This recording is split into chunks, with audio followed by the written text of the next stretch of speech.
Hi everyone, this is Nikita Vaidya and in this video we are going to see the topic supply chain management, right? Supply chain management क्या है? ये एक chain है, right? जो क्या करती है, कंप्राइज एक्टिविटीज करती है, जो क्या है, इंटरलिंक्ड है, इंटरडिपेंडेंट है, और इससे हम क्या करते हैं, सर्व करते हैं कस्टमर्स को, right? मतलब मैम क्या, देखिए ये कहाँ से स्टार्ट होती है, ये वेंडर से स्टार्ट होती है जो रॉ मटेरियल प्रोवाइड करते हैं, प्रोड्यूसर जो प्रोडक्शन करते हैं, वेयर हाउस कीपर जो वेयर हाउस में गुड्स रखते हैं, डिस्ट्रीब्यूटर जो डिस्ट्रीब्यूट करते हैं प्रोडक्ट्स को, एंड देन द कस्टमर। तो ये बेसिकली प्रोडक्ट कहाँ तक पहुंच गया, कस्टमर तक पहुंच गया। और ये जो पूरी चेन है स्टार्टिंग से एंड तक, रॉ मटेरियल लाने से लेके कस्टमर की डिमांड फुलफिल हो जाने तक, ये क्या है, सप्लाई चेन है, राइट? सो देखिए, all activities associated with the flow and transformation of goods from raw material to end user is supply chain, right? सारी एक्टिविटीज जो कहाँ से स्टार्ट हो रही है, हम सप्लायर से रॉ मटेरियल ले रहे हैं, उसके बाद जितनी भी एक्टिविटीज हो रही है कस्टमर तक जाने तक, उसको हम क्या बोलते हैं, सप्लाई चेन बोलते हैं। और हम क्या पढ़ रहे हैं, सप्लाई चेन मैनेजमेंट पढ़ रहे हैं, राइट? सो दो तरह के सप्लाई चेन होते हैं, एक होता है पुश मोड, एक होता है पुल मोड, राइट? दो तरह के सप्लाई चेन कौन से होते हैं, एक होता है पुल मोड और एक होता है पुश मोड। तो पुश मोड कौन सा होता है कि सप्लायर ने रॉ मटेरियल क्या सप्लाई कर दिया, मैन्युफैक्चरर ने बना लिया, डिस्ट्रीब्यूटर ने डिस्ट्रीब्यूट किया, रिटेलर के पास आ गया और कस्टमर को दे दिया, ये क्या हो गया, पुश मॉडल हो गया, राइट? ये कस्टमर को फोकस करके नहीं मॉडल बनाया गया, ये हो गया पुश मॉडल। देखिए, सप्लायर ने क्या किया, डिमांड फोरकास्ट कर लिया, supply to forecast, production based on forecast, inventory based on forecast, stock based on forecast, cost and purchase what is available. Supplier supply कर देगा फोरकास्ट के बेसिस पर, डिमांड का फोरकास्ट हो जाता है, राइट? सप्लायर सप्लाई कर देगा, मैन्युफैक्चर कर देगा, डिस्ट्रीब्यूटर डिस्ट्रीब्यूट कर देगा, रिटेलर स्टॉक रख लेगा बेस्ड ऑन फोरकास्ट, और जो भी अवेलेबल है कस्टमर को वो खरीदना पड़ेगा। वो क्या हो गया, पुश मॉडल। पुल मॉडल क्या हुआ कि कस्टमर की डिमांड एक्चुअली में आई, उसके बाद रिटेलर को स्टॉक लाना पड़ा, डिस्ट्रीब्यूटर से लिया, डिस्ट्रीब्यूटर ने मैन्युफैक्चरर को बोला तो मैन्युफैक्चरर ने प्रोड्यूस किया, उसके लिए सप्लायर से रॉ मटेरियल लिया। ये क्या हो गया, पुल मॉडल हो गया, राइट? कहां से स्टार्ट होगा, कस्टमर से। देखिए एरो से ही समझ आ रहा है, पुश ये यहां से स्टार्ट हो रहा है और यहां पहुंच रहा है। पुल मॉडल मतलब कस्टमर से स्टार्ट हो रहा है, रिटेलर से डिस्ट्रीब्यूटर से मैन्युफैक्चरर और मैन्युफैक्चरर से सप्लायर। ये क्या है, पुल मॉडल है। ये एक्चुअल कस्टमर की डिमांड पे क्या करता है, बेस करता है, राइट? कस्टमर की डिमांड के बाद ये स्टार्ट होता है, इसलिए कस्टमर स्पेसिफिक प्रोडक्ट्स अगर बनाने हैं तो कौन सा मॉडल यूज होगा, पुल मॉडल यूज होगा, राइट? सो हमने क्या देखा, सप्लाई चेन क्या होती है कि वो स्टार्ट होती है रॉ मटेरियल से और कस्टमर के हाथ तक प्रोडक्ट जाए, हाथ में प्रोडक्ट या सर्विस जाए, वहां एंड होती है। सप्लाई चेन मैनेजमेंट में हमने पहले देखा पुश मॉडल, जो सप्लायर से स्टार्ट होके कहां पहुंचती है, कस्टमर। पुल मॉडल, कस्टमर की डिमांड आती है और तब वो पहुंचती है कहां, सप्लायर पे, right? Now will see upstream and downstream flow. Upstream flow क्या होता है, अपस्ट्रीम फ्लो मतलब ये देखिए, ये चेन है, सप्लाई चेन। आप ऐसे इमेजिन कीजिए कि सपोज आप मैन्युफैक्चरर है, राइट? आप मैन्युफैक्चरर है और अपस्ट्रीम क्या होगी, सप्लायर, और डाउनस्ट्रीम क्या होगी, कस्टमर, राइट? तो अपस्ट्रीम फ्लो क्या, जैसे रिलेशन हमको किससे रखने हैं, सप्लायर से रखने हैं, जो स्ट्रैटेजीज हमें सप्लायर के लिए फॉलो करनी है वो है अपस्ट्रीम फ्लो। और जैसे रिलेशन हमको कस्टमर से रखने हैं, जो स्ट्रैटेजी हमको कस्टमर के लिए फॉलो करनी है वो क्या है, downstream flow. So first will see upstream flow, then will see downstream flow. तो अपस्ट्रीम फ्लो में देखिए, management of upstream supplier chain, upstream supplier chain का management of transaction with supplier are termed as upstream chain, right?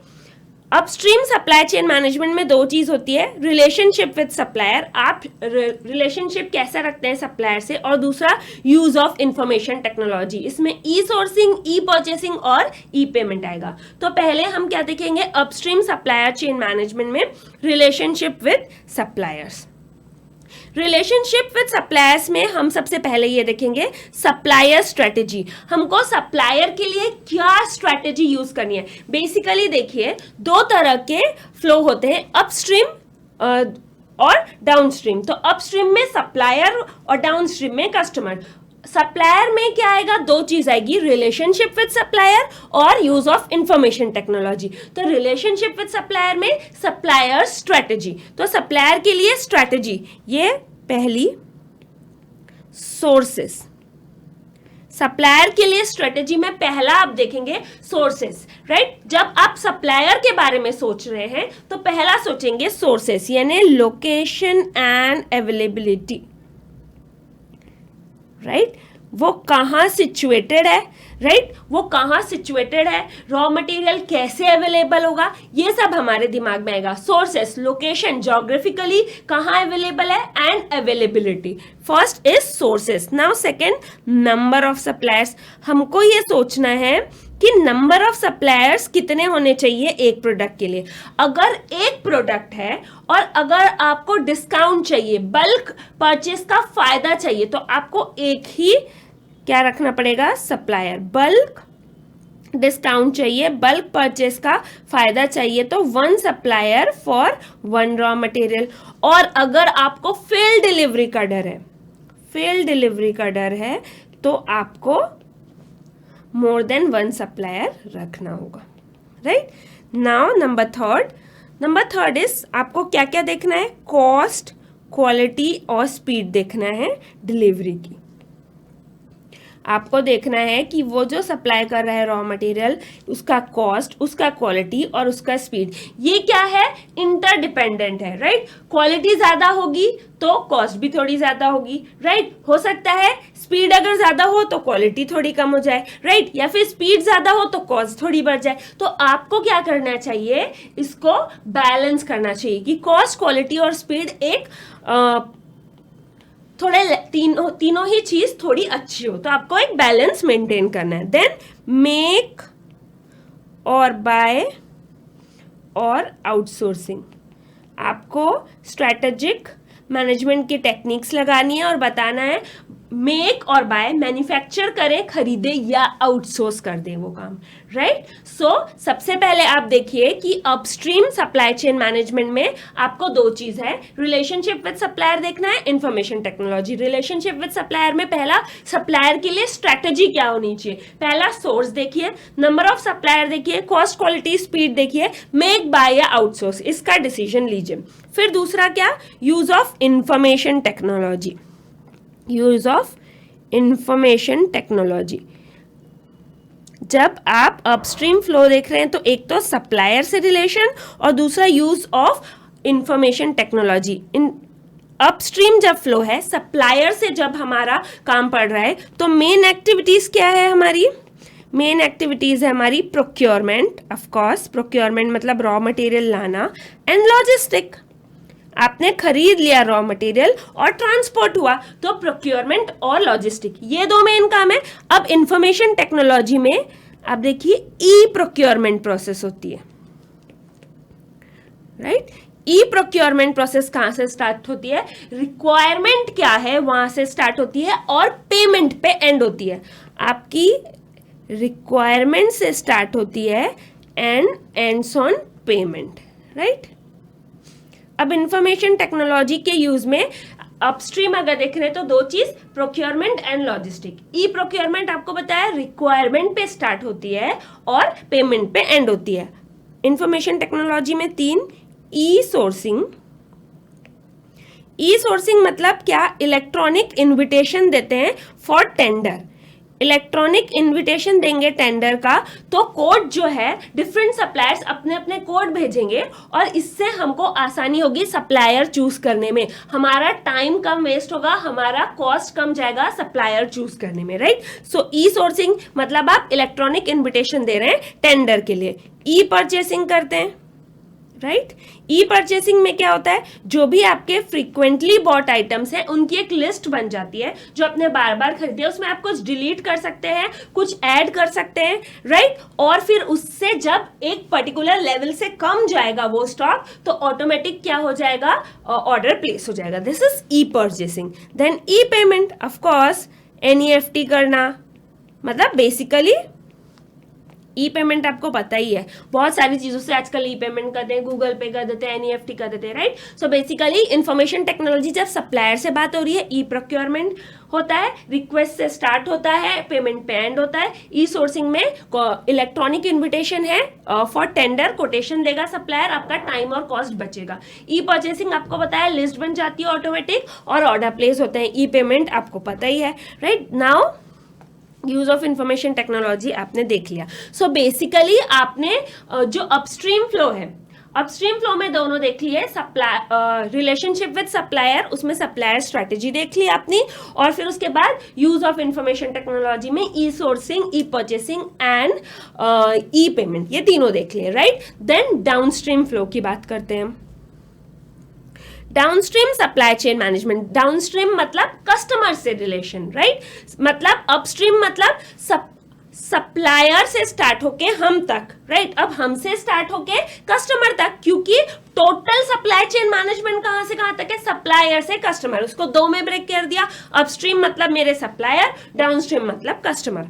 So management of transaction with customer और consumer are termed as downstream supply chain management, right. So downstream supply chain management में देखिए चार है, relationship marketing, customer relationship management, use of information technology and brand strategy.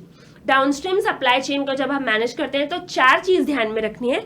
Relationship marketing, right. Relationship marketing में क्या, 6 market model. Relationship marketing में मतलब कौन कौन सी जगह आपको फोकस करना है, आप ये देखेंगे रिलेशनशिप मार्केटिंग में कौन कौन से एरिया है जहां आपको फोकस करना है। या बेसिकली आप अपना प्रोडक्ट मार्केट नहीं कर रहे, रिलेशनशिप मार्केटिंग है ये, राइट। तो पहला जब हम कस्टमर डाउनस्ट्रीम फ्लो देख रहे हैं तो रिलेशनशिप मार्केटिंग, दूसरा customer relation management, main focus customer पे डाउनस्ट्रीम में, तो कस्टमर रिलेशनशिप मैनेजमेंट, तीसरा use of information technology and चौथा ब्रांड स्ट्रेटेजी। देखिए अपस्ट्रीम में क्या था, सप्लायर रिलेशनशिप था और यूज ऑफ इंफॉर्मेशन टेक्नोलॉजी था, और डाउनस्ट्रीम में कस्टमर रिलेशनशिप है, यूज ऑफ इंफॉर्मेशन टेक्नोलॉजी है, ब्रांड स्ट्रेटेजी है, और क्या है, रिलेशनशिप मार्केटिंग। रिलेशनशिप मार्केटिंग में आप सिर्फ 6 मार्केट मॉडल देखेंगे। कस्टमर रिलेशनशिप मैनेजमेंट में आप क्या देखेंगे, analysis of customer and their behaviour, customer का एनालिसिस और उनके बिहेवियर का analysis, customer account profitability, customer lifetime value, customer selection, acquisition, retention and extension. Customer के बारे में ये चार चीज देखेंगे। तो पहला हम क्या देखेंगे, रिलेशनशिप मार्केटिंग, राइट।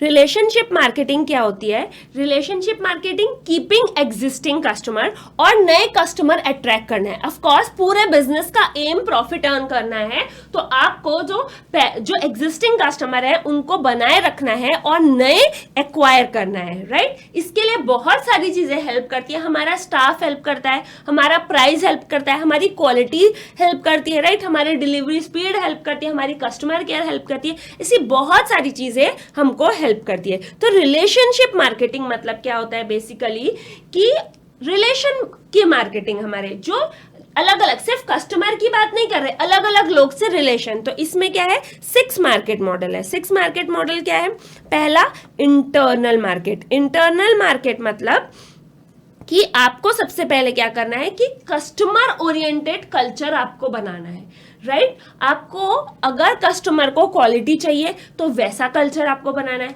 अगर कस्टमर को स्पीड चाहिए तो वैसा आपको कल्चर बनाना है। बेसिकली आपको कस्टमर ओरिएंटेड कल्चर बनाना है। ये क्या है, इंटरनल मार्केट। क्यों, क्योंकि ये हमारे क्या है, ऑर्गेनाइजेशन के अंदर की बात है, राइट। तो ये इंटरनल मार्केट हुआ। एक्सटर्नल मार्केट मतलब ऑर्गेनाइजेशन से बाहर। तो कस्टमर को क्या चाहिए तो वैसा आपको कल्चर बनाना, कस्टमर ओरिएंटेड मार्केट कल्चर, ये ability to determine customer oriented market culture. दूसरा क्या, रेफरल मार्केट, मतलब आपको कहाँ फोकस करना है, रेफरल मार्केट, नाम से पता चल रहा है रेफरल, कोई हमको रेफर करे तो आप किस पे फोकस करेंगे कि एग्जिस्टिंग कस्टमर आपको रेफर करे या फिर आपको ऐसी कंसल्टेंसी फर्म से कांटेक्ट करना है जो आपको रेफर करे। और एग्जिस्टिंग कस्टमर आपको कब रेफर करेंगे, जब वो आपसे सेटिस्फाइड होंगे, क्वालिटी, प्राइस या जिस भी चीज को वो जिस तरीके से आपको देख रहे हैं, राइट, उससे वो सेटिस्फाइड होंगे तो वो क्या करेंगे, रेफर। तो पहला इंटरनल मार्केट, मतलब आपको डिटरमाइन करना है कि कस्टमर को कैसा कल्चर चाहिए और वैसा बनाना है। रेफरल मार्केट में आपको या फिर कस्टमर रेफर करेंगे या कंसल्टेंसी फर्म। कस्टमर कब रेफर करेंगे, जब वो सेटिस्फाई होंगे।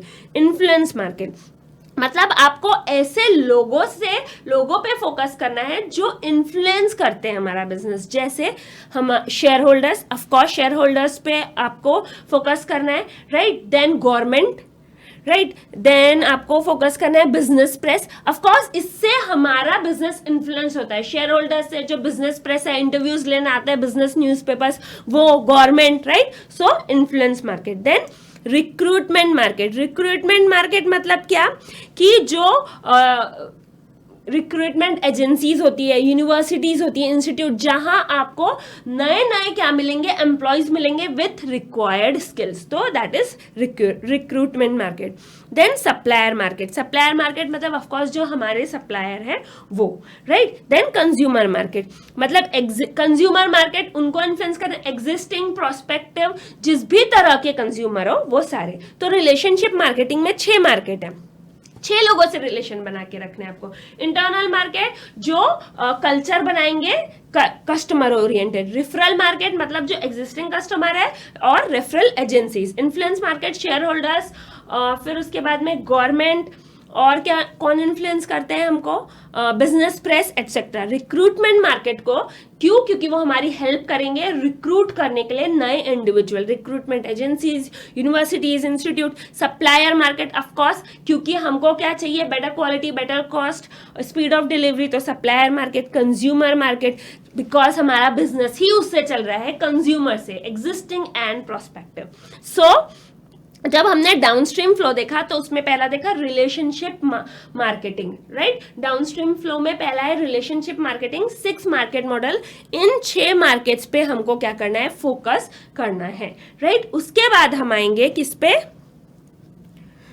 Customer relationship management. Customer relationship management क्या बोलता है, जब हम कस्टमर से इंटरेक्ट करते हैं तो जो डेटा कलेक्ट होता है उसके हिसाब से हमारी स्ट्रैटेजीज बनाना, ये है कस्टमर रिलेशनशिप मैनेजमेंट, राइट। जब हम कस्टमर से इंटरेक्ट करते हैं तो जो डेटा कलेक्ट होता है उस हिसाब से स्ट्रैटेजी बनाना टू इम्प्रूव बिजनेस रिलेशंस,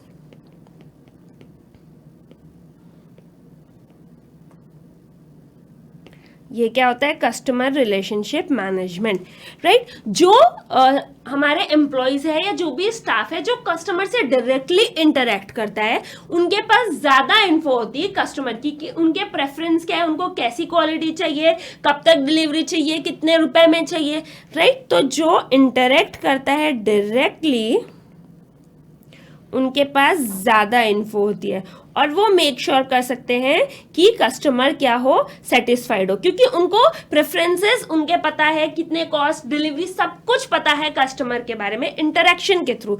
तो वो मेक श्योर कर सकते हैं कि कस्टमर क्या हो, सेटिस्फाइड हो। और कस्टमर सेटिस्फाइड होना ही चाहिए, क्योंकि अगर एक सेटिस्फाइड कस्टमर है तो वो 10 नए कस्टमर हमको दिला सकता है, right. So basically customer relationship management को अगर आप शॉर्ट में बोले तो knowing the needs of the customer and providing with best possible solution. Customer relationship management वही होता है ना कि कस्टमर सेटिस्फाइड है, तो knowing the needs of the customer, right, and providing with the best possible solution, क्योंकि एक customer 10 नए कस्टमर लाएगा हमारे लिए, राइट। तो उसके लिए आपको क्या क्या करना होगा, क्योंकि knowing the needs and providing best possible solution इतना इजी नहीं है, तो उसके लिए आपको करना होगा पहले, वेट अ मिनट, पहले क्या, analysis of customer and their behaviour. आपको कस्टमर का एनालिसिस करना होगा, उनके बिहेवियर का एनालिसिस करना होगा। मतलब क्या कि डिफरेंट कस्टमर है, उनके डिफरेंट प्रेफरेंस हो सकते हैं, राइट। आपको एनालाइज करना होगा कि उनका सोशल स्टेटस क्या है, वो प्राइस सेंसिटिव है क्या, राइट, उनको क्वालिटी कैसी चाहिए, मतलब बेसिकली उनके बिहेवियर का पूरा एनालिसिस करना है और वो टोटल कस्टमर का एनालिसिस आपको कर लेना है, तभी आप उसको बेस्ट पॉसिबल सॉल्यूशन दे पाओगे, राइट। वो ईगोइस्टिक है क्या, मतलब हर छोटी छोटी चीज उसके बिहेवियर की आपको एनालाइज करनी है। तो कस्टमर रिलेशनशिप मैनेजमेंट में बेसिकली आपको नीड्स पता करके बेस्ट पॉसिबल सॉल्यूशन देना है। तो कस्टमर का एनालिसिस करना है उसके लिए पहले, और उनके बिहेवियर का टोटल एनालिसिस करना है। दूसरा क्या, customer account profitability. Customer account profitability देखिए, कस्टमर अकाउंट प्रॉफिटेबिलिटी क्या होती है, आप प्रोडक्ट के हिसाब से प्रॉफिटेबिलिटी निकालते हैं कि हाँ मैं पेंसिल बेच रहा हूँ, पेन बेच रहा हूँ, तो ये पेंसिल का प्रॉफिट, पेंसिल डिपार्टमेंट की प्रॉफिटेबिलिटी कितनी, पेन डिपार्टमेंट की कितनी, या रीजन के हिसाब से मैं बालाघाट में बेच रहा हूँ और नागपुर में बेच रहा हूँ, तो नागपुर में कितना प्रॉफिट है और बालाघाट में कितना प्रॉफिट है। लेकिन ये बोलता है आप कस्टमर के हिसाब से प्रॉफिट निकालिए ना, कि ये जो सेगमेंट का कस्टमर है मुझे इतना प्रॉफिट देगा, ये सेगमेंट का इतना देगा, तो जो ज्यादा प्रॉफिटेबल है उन पे ज्यादा फोकस करो, जो कम है उस पे नहीं करो, राइट। तो उसके लिए क्या होती है, 5 स्टेप्स होती है। पहला, analyse the customer base and split into the segments. आपको पता है कि आपका कस्टमर कौन कौन है, उसको सेगमेंट्स में बांट दो। उसके बाद calculate annual revenue earn from the customer. जैसे आपने टोटल कस्टमर को 4 सेगमेंट में बांट दिया, अब आप हर एक सेगमेंट का एनुअल रेवेन्यू देखिए कि ये सेगमेंट इतना रेवेन्यू देता है, ये सेगमेंट इतना देता है, right. Calculate the annual cost of serving the segment. उसके बाद उस चारों सेगमेंट का एनुअल कॉस्ट निकालो। Identify and retain quality customer. जो क्वालिटी कस्टमर है वो रिटेन रखो, और reengineer eliminate the unprofitable segment. या री इंजीनियर करो अनप्रॉफिटेबल सेगमेंट को, राइट। नई स्ट्रेटेजीज लाओ या फिर एलिमिनेट कर दो, उनके लिए कॉस्ट मत लगाओ, इग्नोर, राइट। सपोज ये पूरे कस्टमर्स है, उसको आपने 4 सेगमेंट में बांट दिया, 1 2 3 4। आप देखिए इसका रेवेन्यू कितना आ रहा है चारों का, फिर इन चारों का कॉस्ट कितना लग रहा है, ये देखिए। तो अब आपको पता चल जाएगा कि कौन सा ज्यादा प्रॉफिटेबल है, उनको रिटेन करो, जो प्रॉफिटेबल नहीं है एलिमिनेट कर दो या फिर री इंजीनियर करो, राइट। तो इस हिसाब से टायर्स होते हैं कस्टमर्स के, राइट। आप क्रेडिट कार्ड कंपनीज में भी देखते हैं, प्लेटिनम कार्ड मिला, गोल्ड कार्ड मिला, राइट। वो क्या होता है पहले मैं आपको ये बताती हूँ। देखिए, प्लेटिनम कस्टमर्स होते हैं, गोल्ड कस्टमर्स होते हैं, iron customers and lead customers. ये क्या है, प्रॉफिट टायर है, और ये क्या है, मार्केटिंग इन्वेस्टमेंट पिरामिड है। देखिए अब ये क्या होते हैं, क्रेडिट कार्ड वाले जनरली बोलते हैं ना आप गोल्ड कस्टमर से, आप प्लेटिनम कस्टमर है, आपको जो एयरपोर्ट पे लॉन्च है वहां पे फ्री एक्सेस है, बढ़िया फ्री में खाना खा लीजिए। ये क्या है, देखिए जो प्लेटिनम कस्टमर्स है ये क्या है, पहले तो ये प्रॉफिट है, और ये क्या है, मार्केटिंग इन्वेस्टमेंट पिरामिड है। मतलब मार्केटिंग के लिए इतना इन्वेस्टमेंट हम करेंगे, राइट। तो सबसे ज्यादा किसके लिए, प्लेटिनम कस्टमर्स के लिए मार्केटिंग में हम इन्वेस्टमेंट करेंगे। सबसे कम कौन से होते हैं, प्लेटिनम कस्टमर्स होते हैं, लेकिन ये सबसे ज्यादा प्रॉफिटेबल होते हैं। ये क्या होते हैं, मोस्ट प्रॉफिटेबल होते हैं। Platinum customers are most profitable, right. अगर आप क्वांटिटी में देखें तो वो सबसे कम होते हैं, और अगर मार्केटिंग इन्वेस्टमेंट देखें तो उन पे सबसे ज्यादा हम मार्केटिंग के लिए इन्वेस्ट करते हैं, क्योंकि सबसे ज्यादा प्रॉफिट उन्हीं से मिलेगा, राइट। Wait a minute.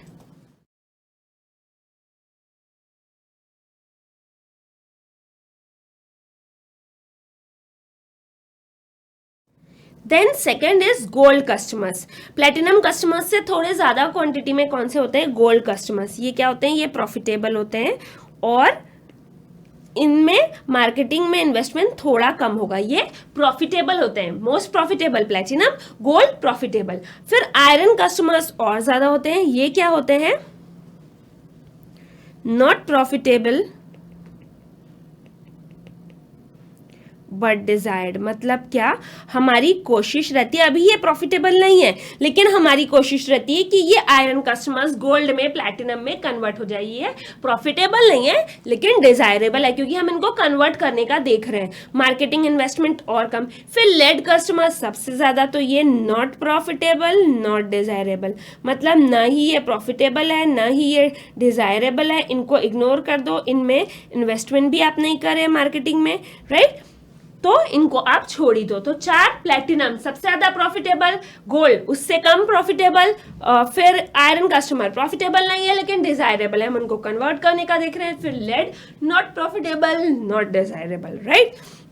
सो ये क्या हो गया, कस्टमर अकाउंट प्रॉफिटेबिलिटी। पहले आपने क्या किया, कस्टमर रिलेशनशिप मैनेजमेंट के लिए एनालिसिस किया कस्टमर के बिहेवियर का और कस्टमर का। फिर दूसरा आपने कस्टमर अकाउंट प्रॉफिटेबिलिटी, मतलब ये पर्टिकुलर सेगमेंट मुझे कितना प्रॉफिट देता है उसका एनालिसिस किया, उस हिसाब से रिलेशनशिप मैनेज करेंगे, राइट? मार्केटिंग उस हिसाब से इन्वेस्ट करेंगे। जो प्रॉफिट ही नहीं दे रहा और डिजायरेबल भी नहीं है उन पे ध्यान देके मतलब ही क्या है, राइट? सो कस्टमर रिलेशनशिप के लिए ये भी जरूरी है। फिर क्या आता है, थर्ड, ये सेकेंड था कस्टमर अकाउंट प्रॉफिटेबिलिटी।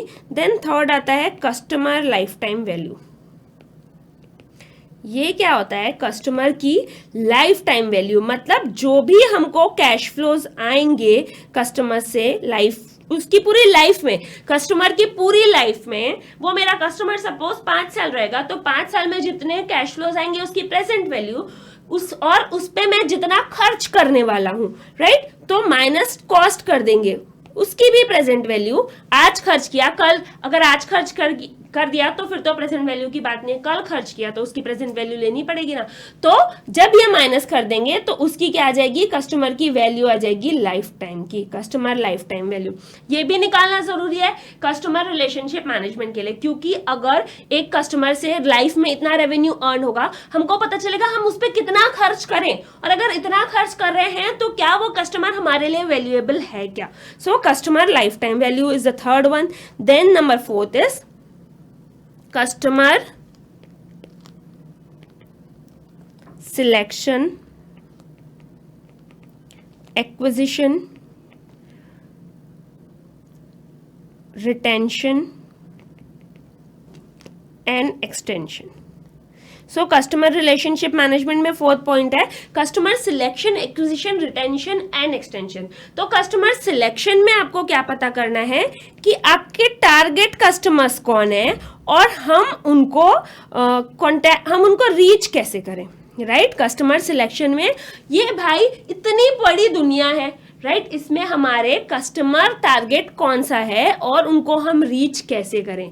फिर दूसरा एक्विजिशन, मतलब कि अब हमको पता है हमारे टारगेट कस्टमर कौन से, उनको हम एक्वायर कैसे करें, वो हमको मिलेंगे कैसे, उनको कांटेक्ट कैसे करें। तो ट्रेडिशनल वेज हो सकते हैं, एडवर्टाइजिंग हो सकता है, डायरेक्ट मेलिंग हो सकता है, अगर टेक्नोलॉजी वे में जाए, राइट? तो हम गूगल सर्च से पता कर सकते हैं, एक्वायर कर सकते हैं कि जैसे ही वो सर्च करें कि जैसे मैं हूँ पेंसिल मैन्युफैक्चरर, बेस्ट पेंसिल मेरा नाम आना चाहिए, राइट? तो ऐसे एक्वायर कर सकते हैं।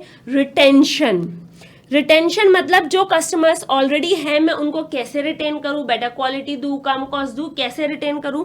एक्सटेंशन मतलब जो कस्टमर ऑलरेडी रिटेन्ड है उसको एक्सटेंड कैसे करूं, मतलब या फिर उनको रीसेल करूं, जो प्रोडक्ट ऑलरेडी बेचा था वही मैं उनको और बेचूं, या फिर अपसेल मतलब अभी ज्यादा रुपए का, पहले 10 रुपए का कोई प्रोडक्ट बेचा था अभी कोई 50 रुपए का बेचूं, राइट? फिर क्रॉस सेल मतलब जो पहले प्रोडक्ट बेचा था उससे रिलेटेड कोई प्रोडक्ट बेचूं, right? So this is customer selection, acquisition, retention and extension. Customer relationship management में ये 4th पॉइंट है, select target audience, target customer कौन सा है और रीच कैसे करूं, एक्वायर कैसे करूं, right? Traditional, information technology, both ways, retain कैसे करूं, एक्सटेंड कैसे करूं, रीसेल मतलब वही प्रोडक्ट वापस बेचूं, अपसेल मतलब ज्यादा रुपए का अब बेचूं, क्रॉस सेल मतलब कोई रिलेटेड प्रोडक्ट बेचूं। मतलब कैसे कि जैसे मैंने पेंसिल बेची थी पहले, अब शार्पनर बेचूं रिलेटेड, अब पेंसिल ली है वो वाली शार्प करने वाली तो शार्पनर तो ले गई ना, सो क्रॉस सेल। तो ये कस्टमर रिलेशनशिप मैनेजमेंट। हमने क्या देखा डाउनस्ट्रीम में, सबसे पहले देखा रिलेशनशिप मार्केटिंग, राइट उसमें देखा 6 मार्केट मॉडल, फिर कस्टमर रिलेशनशिप मैनेजमेंट में देखा एनालिसिस, कस्टमर का एनालिसिस और behaviour, customer account profitability, customer lifetime value, customer selection, acquisition, retention and extension. उसके बाद हम क्या देखेंगे, use of information technology. Use of information technology, देखिए कस्टमर के लिए यूज ऑफ इंफॉर्मेशन टेक्नोलॉजी बहुत तरीके से हो सकती है, कि जैसे पहले तो डायरेक्ट मेलिंग ये वो, राइट। उसके बाद आप जैसे देखिए कि कस्टमर कुछ सर्च कर रहा है, आप उस पर इंटेलिजेंट स्पाइंग टाइप की कर रहे हैं, कस्टमर कुछ सर्च कर रहा है। जैसे मैं गई मिंत्रा पे और मैंने सर्च किया पर्स सर्च किया, उसके बाद जब मैं इंस्टाग्राम खोलूंगी, जब मैं फेसबुक खोलूंगी, तो वही मिंत्रा के जो पर्सेस हैं उनकी एड मुझे दिखेगी, स्पॉन्सर्ड एड, राइट। तो ये क्या है, स्पाइंग। बेसिकली मैं क्या सर्च कर रही हूँ उस पर स्पाई कर रहे हैं। ये भी कस्टमर को एक्वायर करने का एक तरीका हुआ कि मैंने ये पहले सर्च तो कर लिया, शायद मैं भूल जाऊं, लेकिन वो मुझे बार बार याद दिलाएंगे। So this is also use of IT। बाकी ठीक है, मेलिंग ये वो बाकी, तो ये भी एक IT यूज है कस्टमर के लिए, right. Use of information technology. And then brand strategy. Brand strategy क्या है, आप कोई लोगो रखिए, राइट, कोई स्पेसिफिक कलर रखिए। इससे क्या होगा कि आपको आपकी एक आइडेंटिटी बनेगी, अट्रैक्ट होगा। मतलब अब कहीं भी सपोज प्यूमा का एक लोगो है, सपोज नहीं, प्यूमा का एक लोगो है, तो राइट उसका एक लोगो है, स्पेसिफिक कलर, आप जहां भी वो देखेंगे तो आपके दिमाग में क्या स्ट्राइक होगा, प्यूमा। उससे उसकी मार्केटिंग होगी, right. So this is also एक तरीका है कस्टमर एक्वायर करने का। ब्रांड स्ट्रेटेजी, कुछ अलग स्पेसिफिक कलर आप बनाइए, कुछ लोगो बनाइए, जिससे कि बार बार आप लोगों के दिमाग में हिट करे, स्ट्राइक करे। वो लोगो जहां भी दिखेगा आपको प्यूमा की याद आएगी, शूज की याद आएगी, राइट। सो आपने चारों देख लिए, relationship marketing, customer relationship management में 4 point, use of information technology, brand strategy. तो आपने अपस्ट्रीम भी देख लिया, सप्लायर से relationship, supplier relationship and use of information technology. Downstream में चारों देख लिए। So this was it about supply chain management. कोई भी डाउट हो please feel free to ask. Bye bye.